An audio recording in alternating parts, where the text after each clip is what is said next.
Hello cuties, आप सभी लोगों का स्वागत है मूवीज़ पनकट में। आज हम बात करने वाले हैं a day with the future की एपिसोड 28 की। एपिसोड की स्टार्टिंग होती है, कैप्टन जिन रेस्क्यू मिशन कर रहे होते हैं और तभी उनको पता चलता है कि काफ़ी सारे स्कूल के बच्चे फंसे हुए हैं, तो उनकी टीम उन सब बच्चों को निकालने में लग जाती है। और तभी वहाँ पर जुलाई भी रिपोर्टिंग करने लगी थी कि यहाँ की सिचुएशन कैसी है। और तभी कैप्टन जिन को भी जुलाई दिख जाती है और फिर जुलाई बोल देती है कि मैं एक स्पेशल रिपोर्टर हूँ और मुझे आप ही लोगों को फॉलो करना है। और फिर दोनों हैंडशेक भी करने लग जाते हैं। फिर दिखाते हैं डॉक्टर जैंग को लूफेंग की टेंशन हो रही थी, तभी उनके यहाँ पर भी एक मीटिंग होती है और उसमें ये डिसाइड होता है कि डिजास्टर एरिया में कुछ डॉक्टर्स को भेजा जाएगा क्योंकि वहाँ पर अभी मेडिकल स्टाफ कंप्लीट नहीं है। तो डॉक्टर जैंग वहाँ पर जाने के लिए तैयार हो जाती हैं और वो सोचने लगती हैं कि लूफेंग, मैं तुम्हारा वेट नहीं करूँगी बल्कि तुम्हारे साथ ही रहूँगी। फिर दिखाते हैं शीशी याओजेंग को ढूंढने के लिए आती है और हैंफेंग उसको बता देता है कि तुमने यहाँ पर आकर टाइम ही वेस्ट किया है, क्योंकि याओजेंग तो जुलाई को ढूंढने के लिए गया है वहाँ पर जहाँ पर अभी भूकंप आया है। उसको सुन के शीशी बहुत गुस्सा करने लगती है कि वो इतने खतरनाक इलाके में क्यों गया है, उसको अपनी जान की परवाह नहीं है क्या। बट हैंफेंग कहता है कि वो जुलाई के लिए अपना सब कुछ सेक्रीफाइस कर सकता है। फिर दिखाते हैं शीशी अपनी मैनेजर से पूछने लगती है कि अगर मैं अभी कुछ ट्रिप पे चली जाऊँ तो कोई प्रॉब्लम तो नहीं होगी ना, आजकल मेरे पास कोई इतना ज़्यादा काम भी नहीं है।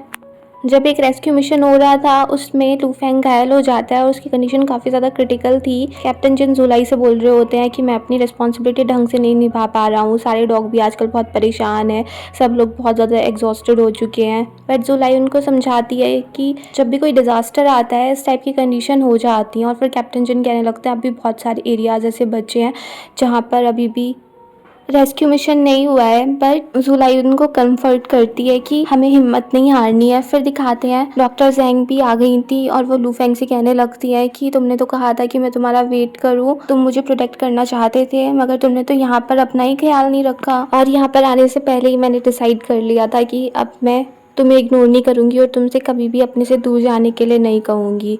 फिर दिखाते हैं जब लूफेंग उठता है तो वो सोचने लगता है कि ये तो शायद सारा ड्रीम ही था, मगर तभी उसे डॉक्टर जैंग का पेन दिख जाता है और जब वो बाहर आता है तब उसे डॉक्टर जैंग भी दिख जाती है और वो पूछने लगता है कि आप यहाँ पे क्या कर रहे हो। डॉक्टर जैंग कहने लगती है कि यहाँ पर स्टाफ की कमी थी इसीलिए हम लोगों को यहाँ पर आना पड़ा। बट फैंग कहता है कि मुझे तो लगा था कि आप मेरे लिए यहाँ पर आई हो, रात आप मुझसे मिलने भी आई थी। बट डॉक्टर जैंग कह देती है कि मैं तो नहीं आई थी। बट फैंग उनको फिर उनका पेन दिखा देता है, देखो मेरे पास प्रूफ भी है।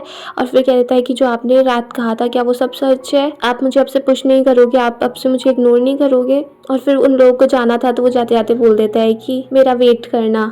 फिर दिखाते हैं जुलाई कैप्टन जिन के पास होती है और उनके हाथ में काफ़ी सारे घाव हो रहे थे रेस्क्यू ऑपरेशन की वजह से, तो वो उस पर मरहम पट्टी वगैरह करने लगती है और फिर रात को दोनों ऐसे ही सो जाते हैं। फिर दिखाते हैं याओजेंग को पता चलता है कि आगे रोड ब्लॉक है तो वो आगे जा नहीं सकता, तो उसको वहीं पर उतरना पड़ता है और वहीं पर उसको कैंप लगाते हुए दिख जाती है शीशी। वो सोचने लगता है शीशी यहाँ पे क्या कर रही है, और शीशी उससे बोल देती है कि मैं तो तुम्हें ही ढूंढने के लिए आई थी।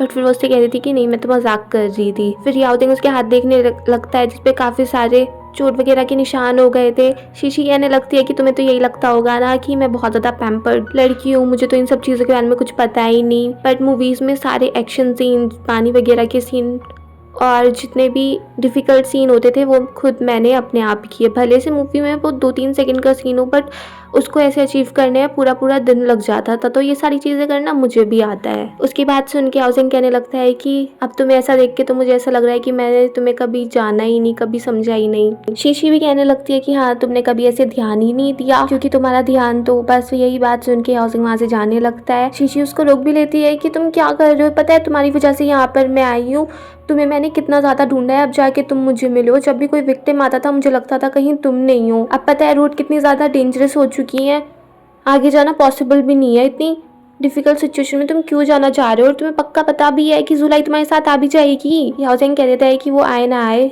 मगर ये मेरा काम है कि मैं उसको सेफ्टी तक पहुंचा दूं।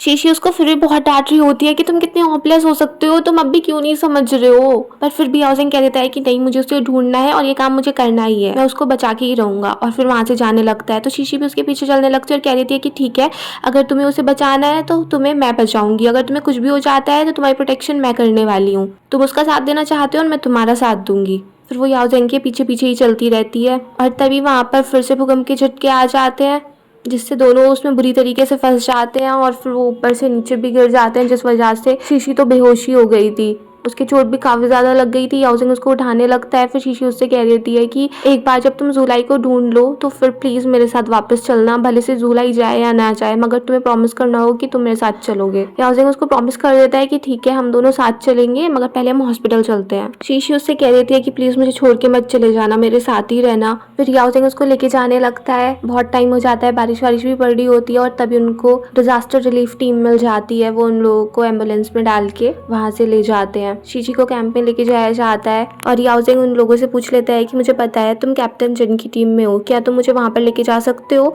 मुझे जुलाई से मिलना है। और फिर वो उन्हीं लोगों के साथ वहाँ से चला जाता है। फिर दिखाते हैं जब शीशी को होश आता है, वो नर्स से पूछती है कि मेरे साथ जो आदमी आया था वो ठीक है। तो वो नर्स कह देती है कि तुम्हारे साथ तो कोई था ही नहीं, सिर्फ वो फायर फाइटर्स लोग थे और वो तो पहले ही चले गए। और फिर वो कहती है कि हाँ, एक आदमी आया तो था, मगर वो तो अंदर भी नहीं आया, वो तो बाहर से बाहर ही चला गया। और उसे सुन के शीशी रोने लगती है। बट नर्स कह देती है कि ऐसी चिंता मत करो, वैसे तो वो ठीक था, उसके ज़्यादा चोट वोट नहीं थी। फिर शीशी रोती रह जाती है। फिर दिखाते हैं याओजिंग के पास हैनफेंग का कॉल आता है और वो उसको बता देता है कि जो तूने डिजास्टर रिलीफ फंड वगैरह और टीम भेजी थी वो सब जुलाई के नाम पर मैंने भेज दी है, वो कल तक वहाँ पर पहुँच जाएगी। और तू कब आ रहा है? याओजिंग बोल देता है कि अभी तो मैं नहीं आ सकता हूँ। फिर उसको शीशी की बात भी याद आ रही थी और दूसरी साइड शीशी भी बहुत ज़्यादा दुखी थी। वो सोच रही थी कि अब तो सब कुछ ख़त्म ही हो गया है। तभी उसके मैनेजर का भी कॉल आ जाता है कि तुम्हारी जो ट्रिप थी पहुंच गई तुम वहाँ पर, और इतने दिन से फ़ोन भी नहीं लग रहा था, तुम ठीक ठाक तो हो? और शीशी कह देती है कि वापस आने का टाइम आ चुका है। फिर दिखाते हैं याओजिंग वहाँ पे नर्स से बात करता है कि शीशी ठीक है क्या। तो नर्स बताती है कि हाँ, वो अब बिल्कुल ठीक है। और वो पूछती भी है कि कोई मैसेज तो कन्वे नहीं करना है, बट याओजिंग मना कर देता है कि नहीं, कोई मैसेज नहीं देना है। फिर दिखाते हैं कैप्टन जिन की टीम को पता चलता है कि एक जगह पर बहुत बड़ी बिल्डिंग कोलैप्स हो गई है और वहाँ पर फिर से खतरा है कि फिर से मलबा गिर सकता है और वहाँ पर रेस्क्यू मिशन करना है। जब वो टीम वहाँ पर पहुँचती है तो वहाँ पर पता चलता है कि बहुत अंदर एक आदमी फंसा हुआ है। कैप्टन जिन कहने लगता है कि हमें उसे बचाना ही होगा, और ज़्यादा देर की तो उसकी जान को खतरा हो सकता है। बट प्रॉब्लम ये भी थी कि अगर अंदर जाते पर से मलबा भी गिर सकता था। फिर भी कैप्टन जिन और यांग अंदर चले जाते हैं। कैप्टन जिन यांग को तो बाहर ही खड़ा कर देते हैं और खुद अंदर चले जाते हैं और कह देते हैं कि तुम बाहर नजर रखो। और फिर वो अंदर जाके उस आदमी को निकालने लगते हैं, बट फिर वहाँ पे सारा मलबा गिर जाता है और कैप्टन जिन अंदर ही फंस जाते हैं। दूसरी तरफ दिखाते हैं याओजिंग जुलाई से मिलने आ जाता है और यहीं पर ये एपिसोड फिनिश हो जाता है। अगर आपको ये पसंद आया हो तो प्लीज़ मेरे चैनल को सब्सक्राइब करें, लाइक करें, शेयर करें, कमेंट्स करें and bye bye till next video.